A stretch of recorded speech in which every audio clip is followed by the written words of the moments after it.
Hello friends नमस्ते welcome back to Neelu cooking. ಇವತ್ತಿನ ವಿಡಿಯೋದಲ್ಲಿ ನಾನು ನಿಮಗೆ ತುಂಬಾನೇ ಸೂಪರ್ ಆಗಿ ತುಂಬಾ ಗರಿಗರಿಯಾಗಿ ತುಂಬಾ ಸುಲಭವಾಗಿ ಮನೆಯಲ್ಲೇನೆ ಮಿಕ್ಸರ್ನ ಹೇಗೆ ಮಾಡ್ಕೊಳ್ಳೋದು ಅಂತ ತೋರಿಸ್ಕೊಡ್ತಾ ಇದ್ದೀನಿ। ಅದು ಕೂಡ ಹಲ್ದಿರಾಮ್ ಸ್ಟೈಲ್ ನಲ್ಲಿ ತುಂಬಾ ಟೇಸ್ಟಿಯಾಗಿ ಪರ್ಫೆಕ್ಟ್ ಆಗಿ ಬರುತ್ತೆ। ಟೇಸ್ಟ್ ಅಂತೂ ಮಕ್ಕಳಿಗೆ ರಜೆ ಕೂಡ ಬಂದಿದೆ, ಏನಾದರೂ ತಿಂಡಿ ಕೇಳ್ತಾ ಇರ್ತಾರೆ, ಈ ರೀತಿ ಮನೆಯಲ್ಲೇನೆ ತುಂಬಾ ಆರೋಗ್ಯಕರವಾಗಿ ರುಚಿಯಾಗಿ ಶುಚಿಯಾಗಿ ಮನೆಯಲ್ಲೇ ಮಾಡಿ ಕೊಡಿ, ತುಂಬಾನೇ ಇಷ್ಟಪಟ್ಟು ತಿಂತಾರೆ। ಲೇಟ್ ಮಾಡ್ದಿರಾ ಈ ಗರಿಗರಿಯಾದ ರುಚಿಯಾದ ಮಿಕ್ಸರ್ನ ಹೇಗೆ ಮಾಡ್ಕೊಳ್ಳೋದು ಅಂತ ಈ ವಿಡಿಯೋದಲ್ಲಿ ನಾನು ನಿಮಗೆ ತೋರಿಸ್ಕೊಡ್ತೀನಿ। ಮೊದಲನೇದಾಗಿ ಒಂದು ದೊಡ್ಡ ಬೌಲ್ ತಗೊಂಡದ್ರಲ್ಲಿ ಯಾವುದೋ ಒಂದು ಕಪ್ಪಳತೆಯಲ್ಲಿ 1.5 ಕಪ್ ಆಗುವಷ್ಟು ಕಡಲೆ ಹಿಟ್ಟು, ಅದೇ ರೀತಿ 1.5 ಕಪ್ ಆಗುವಷ್ಟು ಅಕ್ಕಿ ಹಿಟ್ಟು, ಕಡಲೆ ಹಿಟ್ಟು ಮತ್ತು ಅಕ್ಕಿ ಹಿಟ್ಟು। ಕಡಲೆ ಹಿಟ್ಟು ನಾವು ಫ್ರೆಶ್ ಆಗಿರೋದು ತಗೊಳ್ಬೇಕು, ಓಲ್ಡ್ ಸ್ಟಾಕ್ನ ತಗೊಳ್ಳೋದಕ್ಕೆ ಹೋಗಬೇಡಿ। ಕಡಲೆ ಹಿಟ್ಟು ಮತ್ತು ಅಕ್ಕಿ ಹಿಟ್ಟು ಎರಡೂ ಸಹ ಸಮ ಪ್ರಮಾಣದಲ್ಲಿ ತಗೊಳ್ಬೇಕಾಗತ್ತೆ। ಈಗ ಮತ್ತೆ ಇದನ್ನ ಒಂದು ಪಕ್ಕಕ್ಕೆ ಇಟ್ಕೊಂಡು ಮಸಾಲೆಗೋಸ್ಕರ ಒಂದು ಮಿಕ್ಸರ್ ಜಾರ್ನಲ್ಲಿ ಒಂದು 10 ಪೀಸ್ ಆಗುವಷ್ಟು ಬೆಳ್ಳುಳ್ಳಿನ ಬಿಡಿಸಿ ಹಾಕ್ಕೊಳ್ಳಿ। ಅದೇ ರೀತಿ ಅರ್ಧ ಟೀ ಸ್ಪೂನ್ ಆಗುವಷ್ಟು ಜೀರಿಗೆ ಪುಡಿ ಅಥವಾ ಜೀರಿಗೆ, ಅರ್ಧ ಟೀ ಸ್ಪೂನ್ ಆಗುವಷ್ಟು ಖಾರದ ಪುಡಿ ಅಥವಾ ನಿಮ್ಮ ಖಾರಕ್ಕೆ ಎಷ್ಟು ಬೇಕೋ ಅಷ್ಟು ಖಾರದ ಪುಡಿ, ಸ್ವಲ್ಪ ಅರಿಶಿಣದ ಪುಡಿ, ರುಚಿಗೆ ತಗ್ಗಷ್ಟು ಉಪ್ಪು, ಅರ್ಧ ಟೀ ಸ್ಪೂನ್ ಆಗುವಷ್ಟು ಚಾಟ್ ಮಸಾಲ ಇಷ್ಟನ್ನ ಹಾಕ್ಕೊಂಡು ಸ್ವಲ್ಪ ನೀರನ್ನ ಸೇರಿಸ್ಕೊಂಡು ಆದಷ್ಟು ನೈಸಾಗಿ ನಾವು ಮಸಾಲೆನ ರುಬ್ಕೊಳ್ಬೇಕು। ಈ ಥರ ನಾವು ಸ್ವಲ್ಪ ಬೆಳ್ಳುಳ್ಳಿ ಮತ್ತು ಮಸಾಲೆಸ್ ಎಲ್ಲ ಹಾಕಿ ಮಾಡೋದ್ರಿಂದ ರುಚಿ ತುಂಬ ಚೆನ್ನಾಗಿರುತ್ತೆ, ಫ್ಲೇವರ್ಫುಲ್ಲಾಗಿ। ನಿಮಗೆ ಬೆಳ್ಳುಳ್ಳಿ ಬೇಡ ಅಂದರೆ ನೀವು ಡೈರೆಕ್ಟಾಗಿ ಆ ಪೌಡರ್ಸ್ ಎಲ್ಲನೂ ಸಹ ಇದೇ ಹಿಟ್ಟಿಗೆ ಹಾಕಿ ನೀವು ಮಿಕ್ಸ್ ಮಾಡ್ಕೊಳ್ಬೋದು। ಈ ರೀತಿ ಮಸಾಲೆನ ಎತ್ಕೊಂಡು ಈ ಹಿಟ್ಟಿಗೆ ಹಾಕ್ಕೊಂಡು ಚೆನ್ನಾಗಿ ಮಿಕ್ಸ್ ಮಾಡಿಕೊಂಡು ನಂತರ ಇದಕ್ಕೆ ಒಂದು 2 ಟೇಬಲ್ ಸ್ಪೂನ್ ಆಗುವಷ್ಟು ಚೆನ್ನಾಗಿ ಕಾಯಿಸ್ಕೊಂಡಿರೋ ಎಣ್ಣೆನ ಹಾಕ್ಕೊಳ್ಬೇಕು। 2 ಟೇಬಲ್ ಸ್ಪೂನ್ ಆಗುವಷ್ಟು ಕಾಯಿಸ್ಕೊಂಡಿರೋ ಎಣ್ಣೆ ಹಾಕ್ಕೊಂಡ್ರೆ ಸಾಕಾಗತ್ತೆ, ಬಟರ್ ಬೇಕಿದ್ರೂ ನೀವು ಇಲ್ಲಿ ಹಾಕ್ಕೊಳ್ಬೋದು।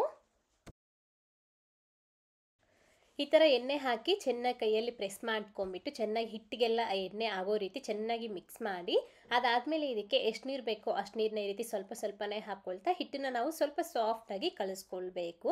ಸ್ವಲ್ಪ ಕೈಗೆ ಅಂಟೋ ರೀತಿ, ಅಂದರೆ ನಾವು ನಮ್ಮ ಕರೆಕ್ಟಾಗಿ ಇಲ್ಲಿ 1.5 ಕಪ್ ಆಗುವಷ್ಟು ನೀರು ಯೂಸ್ ಆಗಿದೆ। ಟೋಟಲ್ 3 ಕಪ್ನಷ್ಟು ಹಿಟ್ಟಿಗೆ 1.5 ಕಪ್ ಆಗುವಷ್ಟು ನೀರು ಹಾಕ್ಕೊಂಡ್ರೆ ಕರೆಕ್ಟಾಗಿ ಸರಿ ಹೋಗುತ್ತೆ।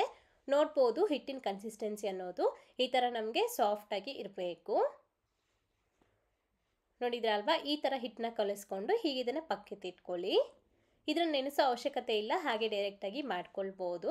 ಹಿಟ್ಟು ಕಲಿಸುವಾಗ ಹಾಕ್ಕೊಂಡಿರೋದು ಬಂದುಬಿಟ್ಟು ತಣ್ಣೀರು ಅಷ್ಟೇ, ಬಿಸಿ ನೀರು ಅಲ್ಲ। ಈಗ ನೋಡಿ ಈ ರೀತಿ ಸ್ಮಾಲ್ ಹೋಲ್ಸ್ ಇರೋದು ಮತ್ತು ಈ ರಿಬ್ಬನ್ ಶೇಪ್ ಇರೋದು ಇವೆರಡೂ ಸಹ ನಾನು ಯೂಸ್ ಮಾಡ್ಕೊಳ್ತಾ ಇದ್ದೀನಿ। ಈ ಥರ ಫಸ್ಟು ನಾನು ಸ್ಮಾಲ್ ಹೋಲ್ಸ್ ಇರೋದನ್ನ ಈ ಚಕ್ಲಿ ಮೇಕರ್ಗೆ ಫಿಕ್ಸ್ ಮಾಡ್ಕೊಂಡ್ಬಿಟ್ಟು ಅದ್ರ ಒಳಗಡೆ ಸ್ವಲ್ಪ ಎಣ್ಣೆನ ಗ್ರೀಸ್ ಮಾಡ್ಕೊಂಡಿದ್ದೀನಿ। ಒಂದು ಸತಿ ಗ್ರೀಸ್ ಮಾಡಿಕೊಂಡ್ರೆ ಸಾಕು, ಮತ್ತೆ ಮತ್ತೆ ಹಾಕೋ ಅವಶ್ಯಕತೆ ಇರೋದಿಲ್ಲ। ಈಗ ಇದ್ರ ಒಳಗಡೆ ಎಷ್ಟು ಹಿಟ್ಟು ಹಿಡಿಸುತ್ತೋ ಅಷ್ಟು ಹಿಟ್ಟನ್ನ ಇದ್ರ ಒಳಗಡೆ ತುಂಬಿಸ್ಕೊಂಡ್ಬಿಟ್ಟು ಟೈಟಾಗಿ ಕ್ಲೋಸ್ ಮಾಡಿ, ಈಗ ನಾವು ಮಿಕ್ಸರ್ ಮಾಡ್ಕೊಳ್ಳೋದಕ್ಕೆ ಎಣ್ಣೆನ ಚೆನ್ನಾಗಿ ಕಾಯಿಸ್ಕೊಂಡಿರಬೇಕು। ಎಣ್ಣೆ ಚೆನ್ನಾಗಿ ಕಾದಿದ್ದಾದಮೇಲೆ ಗ್ಯಾಸ್ನ ಮೀಡಿಯಮ್ ಫ್ಲೇಮ್ನಲ್ಲಿ ಇಟ್ಕೊಳ್ಳಿ। ಅದಾದಮೇಲೆ ಈ ರೀತಿ ನಾವು ವಿಡಿಯೋದಲ್ಲಿ ತೋರಿಸಿರೋ ಹಾಗೆ ಮಿಕ್ಸರ್ನ ಮಾಡ್ಕೊಳ್ಬೇಕಾಗತ್ತೆ। ಆ ಎಣ್ಣೆಯಲ್ಲಿ ಎಷ್ಟು ಹಿಡಿಸುತ್ತೋ ಅಷ್ಟು ಹಿಟ್ಟನ್ನ ಈ ರೀತಿ ಪ್ರೆಸ್ ಮಾಡ್ಕೊಂಡ್ಬಿಟ್ಟು ಆ ನೊರೆ ಅನ್ನೋದು ಸ್ವಲ್ಪ ಕಡಿಮೆ ಆಗೋವರೆಗೂ ನಾವು ಇದನ್ನು ಹಾಗೆ ಬಿಡಬೇಕು, ಹಾಕಿದ ತಕ್ಷಣ ತಿರುಗಿಸ್ಬಾರ್ದು, ಕಟ್ಟಾಗ್ಬಿಡತ್ತೆ।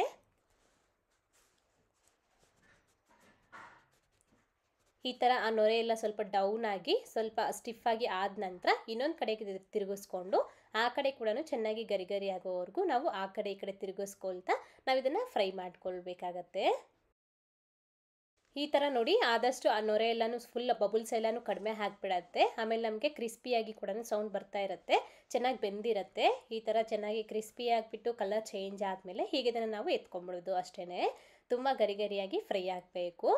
ಸೊ ಇದೇ ರೀತಿ ನಾವು ಎಲ್ಲನೂ ಸಹ ಮಾಡ್ಕೊಳ್ಳೋದಷ್ಟೇ। ಈ ಥರ ನಾನು ಒಂದು ಅರ್ಧ ಹಿಟ್ಟಿನಲ್ಲಿ ಈ ಶೇಪ್ನಲ್ಲಿ ಮಾಡ್ಕೊಳ್ತಾ ಇದ್ದೀನಿ, ಇನ್ನೊಂದು ಅರ್ಧ ಹಿಟ್ಟಿನಲ್ಲಿ ರಿಬ್ಬನ್ ಶೇಪ್ಗೆ ಮಾಡ್ಕೊಳ್ತಾ ಇದ್ದೀನಿ। ನೀವು ಬರೀ ಇದೇ ಶೇಪ್ನಲ್ಲಿ ಬೇಕಾದರೂ ಮಾಡ್ಕೊಳ್ಬೋದು, ನಿಮ್ಮ ಇಷ್ಟ ಅದು। ಈ ರಿಬ್ಬನ್ ಶೇಪ್ದು ಕೂಡ ಅಷ್ಟೇ ಸೇಮ್ ಇದೇ ವಿಧಾನದಲ್ಲಿ ನಾವು ಪ್ರೆಸ್ ಮಾಡ್ಕೊಳ್ಳೋದಷ್ಟೇ। ಈ ಬೆಳ್ಳುಳ್ಳಿ ನಾವು ಗ್ರೈಂಡ್ ಮಾಡುವಾಗ ಚೆನ್ನಾಗಿ ನೈಸಾಗಿ ಗ್ರೈಂಡ್ ಮಾಡ್ಕೊಳ್ಬೇಕು, ಇಲ್ಲ ಅಂತಂದರೆ ನಮಗೆ ಪೀಸ್ ಇದ್ದರೆ ಈ ರೀತಿ ನಾವು ಈ ಮಿಕ್ಸರ್ನ ಪ್ರೆಸ್ ಮಾಡ್ಕೊಳ್ಳೋವಾಗ ಸಿಕ್ಕಾಕ್ಕೊಂಡು ನಮಗೆ ಸರಿಯಾಗಿ ಬರೋದಿಲ್ಲ। ಹಾಗಾಗಿ ನೈಸಾಗಿ ಪೇಸ್ಟ್ ಮಾಡಿಕೊಂಡು ನಾವು ಈ ಹಿಟ್ಟಿಗೆ ಹಾಕಿ ಮಿಕ್ಸ್ ಮಾಡ್ಕೊಳ್ಬೇಕು। ಇದು ಕೂಡ ಅಷ್ಟೇ ಸೇಮ್ ಅದೇ ರೀತಿ ಗರಿಯಾಗೋ ತನಕ ನಾವು ಇದನ್ನ ಫ್ರೈ ಮಾಡಿ ಎತ್ಕೊಳ್ಳೋದಷ್ಟೇ। ಈಗ ಮತ್ತೆ ಅದೇ ಎಣ್ಣೆಗೆ ಒಂದು 2 ಹಿಡಿ ಆಗುವಷ್ಟು ಕಡಲೆ ಬೀಜ ಕೂಡ ಹಾಕ್ಕೊಂಡು ಚೆನ್ನಾಗಿ ಗರಿ ಆಗೋವರೆಗೂ ಫ್ರೈ ಮಾಡಿ ಎತ್ಕೊಳ್ಳಿ। ಕಡಲೆ ಬೀಜ ಎಷ್ಟು ಬೇಕಾದರೂ ಹಾಕ್ಕೊಳ್ಬೋದು, ಜೊತೆಗೆ ಗೋಡಂಬಿ ಕೂಡ ಹಾಕಿ ಫ್ರೈ ಮಾಡ್ಬೋದು। ಈ ಥರ ನೀಟಾಗಿ ಫ್ರೈ ಆಗಿದ ನಂತರ ಇದನ್ನು ಎತ್ಕೊಬೇಕು। ಮತ್ತು ಇದಕ್ಕೇನೆ ಕಡಲೆಪಪ್ಪು ಕೂಡ ಹಾಕಿ ಫ್ರೈ ಮಾಡಿ, ಕಡಲೆಪಪ್ಪು ಜಾಸ್ತಿ ಫ್ರೈ ಮಾಡೋದೇನು ಬೇಡ, ಒಂದು 5 ರಿಂದ 10 ಸೆಕೆಂಡ್ ಫ್ರೈ ಮಾಡಿಕೊಂಡ್ರೆ ಸಾಕಾಗತ್ತೆ। ಮತ್ತು ಅದೇ ರೀತಿ ಒಂದು 4ರಿಂದ 5 ಒಣಮೆಣಸಿನ್ಕಾಯಿ ಕೂಡ ಹಾಕ್ಕೊಂಡು ಫ್ರೈ ಮಾಡ್ಕೊಳ್ಳಿ. ಹಾಗೆಯೇ ಕರಿಬೇವಿನ ಸೊಪ್ಪು ಕೂಡ ಸ್ವಲ್ಪ ಹಾಕಿ ಫ್ರೈ ಮಾಡಿ ಇದಕ್ಕೆ ಸೇರಿಸ್ಕೊಂಡು ಎಲ್ಲನೂ ಸಹ ಒಂದು ಬೌಲ್ಗೆ ಹಾಕಿ ಎತ್ತಿಟ್ಕೊಳ್ಳಿ. ನೀವು ಬೇಕು ಅಂತಂದರೆ ಸ್ವಲ್ಪ ಬೆಳ್ಳುಳ್ಳಿ ಕೂಡ ಕ್ರಷ್ ಮಾಡಿ ಆದರೂ ಹಾಕಿ ನೀವು ಫ್ರೈ ಮಾಡ್ಕೊಳ್ಬೋದು, ಚೆನ್ನಾಗೇ ಇರುತ್ತೆ. ಈ ಥರ ಇದೆಲ್ಲ ಫ್ರೈ ಮಾಡ್ಕೊಂಡಿದ್ದ ನಂತರ ಈಗ ಒಂದು ದೊಡ್ಡ ಬೌಲ್ ತೊಗೊಂಡೋದ್ರಲ್ಲಿ ನಾವು ಫ್ರೈ ಮಾಡ್ಕೊಂಡಿರೋ ಈ ಮಿಕ್ಸರ್ ಎಲ್ಲನೂ ಸಹ ಅದಕ್ಕೆ ಹಾಕ್ಕೊಂಡು ಚೆನ್ನಾಗಿ ಚಿಕ್ಕ ಚಿಕ್ಕದಾಗಿ ಪೀಸಸ್ ಆಗಿ ಮಾಡ್ಕೊಳ್ಳಿ. ನೋಡಿ ನಮಗೆ ಎಷ್ಟು ಗರಿಗರಿಯಾಗಿ ತುಂಬಾ ಚೆನ್ನಾಗಿ ಬಂದಿದೆ. ಒಂಚೂರು ಕೂಡ ನಮಗೆ ಆಯಿಲ್ ಅನ್ನೋದು ಅಬ್ಸರ್ವ್ ಮಾಡ್ಕೊಂಡಿಲ್ಲ, ಚೆನ್ನಾಗಿ ಬಂದಿದೆ. ಸೊ ಇದೇ ರೀತಿ ನಾವು ನೆಕ್ಸ್ಟ್ ರಿಬ್ಬನ್ ಪಕೋಡ ಕೂಡ ಪೀಸಸ್ನ ಮಾಡ್ಕೊಳ್ಬೇಕು. ಈಗ ಮತ್ತೆ ಇದಕ್ಕೆ ಫಸ್ಟೇ ನಾವು ಫ್ರೈ ಮಾಡ್ಕೊಂಡಿದ್ವಲ್ಲ ಕಡಲೆ ಬೀಜ ಇದೆಲ್ಲನೂ ಸಹ ಹಾಕ್ಕೊಂಡ್ಬಿಟ್ಟು ಒಂದು ಅರ್ಧ ಟೀ ಸ್ಪೂನ್ ಆಗುವಷ್ಟು ಚಾಟ್ ಮಸಾಲ ಕೂಡ ಹಾಕ್ಕೊಂಡು ಚೆನ್ನಾಗಿ ಮಿಕ್ಸ್ ಮಾಡ್ಕೊಳ್ಳಿ. ನೀವು ಬೇಕು ಅಂತಂದರೆ ಮೇಲ್ಗಡೆ ಸ್ವಲ್ಪ ಉಪ್ಪು ಮತ್ತು ಖಾರ ಕೂಡ ಹಾಕ್ಕೊಳ್ಬೋದು, ನಿಮ್ಮ ಇಷ್ಟ ಅದು. ಅಷ್ಟೇ. ನಮಗೆ ಈ ಥರ ಪೂರ್ತಿಯಾಗಿ ಚೆನ್ನಾಗಿ ಮಿಕ್ಸ್ ಮಾಡ್ಕೊಂಡಿದ್ದ ನಂತರ ಫುಲ್ಲಾಗಿ ತಣ್ಣಗಾದ ನಂತರ ಒಂದು 8 ಬಾಕ್ಸ್ಗೆ ಹಾಕಿ ಇಟ್ಕೊಂಡ್ರೆ ಒಂದು 10ರಿಂದ 15 ದಿವಸ ತನಕ ಫ್ರೆಶ್ ಆಗಿ ಇರ್ತವೆ. ನೋಡಿದ್ರಲ್ವಾ ನಮಗೆ ತುಂಬಾ ಗರಿಗರಿಯಾಗಿ ಸುಲಭವಾಗಿ ನಾವು ಈ ಮಿಕ್ಸರ್ನ ಮನೆಯಲ್ಲೇ ಮಾಡ್ಕೊಳ್ಬೋದು ಅಂತ. ನೀವು ಸಹ ಈ ರೀತಿ ಟ್ರೈ ಮಾಡಿ, ಮಾಡಿದಾದಮೇಲೆ ಹೇಗೆ ಬಂತು ಅಂತ ಮರೀದೆ ಕಾಮೆಂಟ್ ಮಾಡಿ.